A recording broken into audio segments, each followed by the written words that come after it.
Good day everyone, this is Franklin Pilayan. Today I'm gonna show you kung paano ang proper na pagtimpla ng gatas at pagpapadighay sa bata. Kailangan lang po natin, dahil wala po tayong bread knife, kailangan lang natin ng spoon, at saka yung milk, at saka yung distilled water. First, follow lang po natin yung instruction na nakalagay sa likod ng formulated milk or milk formula. Kung nakalagay dito is 2:3, yung 2 yun yung water, and then 3 yung cup ng gatas. Tapos kailangan lang po natin, wala po akong scoop, improvise lang. Yung cup, dapat hindi natin siya pwedeng idikit dito sa gilid para maging marami yung gatas. Kailangan lang po yung tamang pag-scoop lang, tapos yung yung sobra itatanggalin lang po natin ng bread knife or spoon lang. Spoon lang ginagamit kasi wala rin akong bread knife. Tapos yun na po. Lagay natin sa distilled water ni baby. Tapos hindi po siya natin kailangan na i-shake ng todo, kasi po yung milk at saka yung magbabubbles po. Kailangan po gently lang po, ganito lang. Tapos pwede yung ganito lang para ma-dissolve lang yung milk sa distilled. Tapos check natin yung temperature ng gatas. Pagka okay na, hindi naman masyadong mainit, pwede na natin kunin si baby.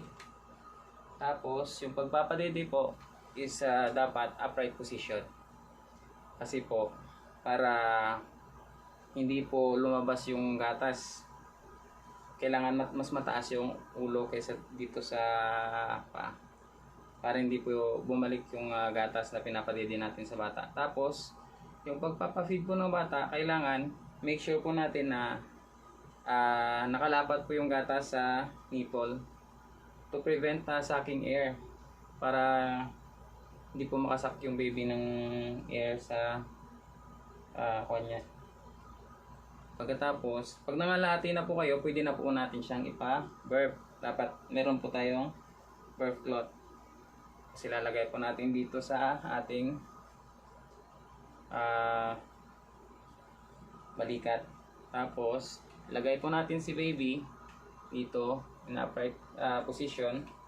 Kailangan po itap natin yung back ni baby, gently tap the back of the baby. Tapos pwede rin po natin siyang ilagay dito sa ating binti. Tapos pwede rin siya natin dito i-burp.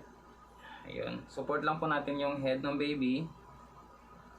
Tapos gently tap the back.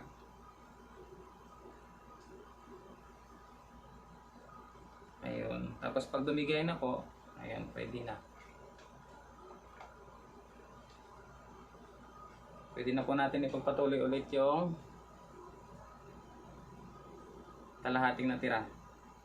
Ganon pa rin po, kailangan make sure natin na yung milk nasa nipple po, nasa butas, para to prevent sucking air.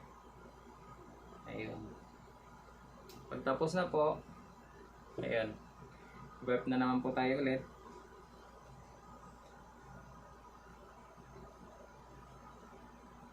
Gently tap the back.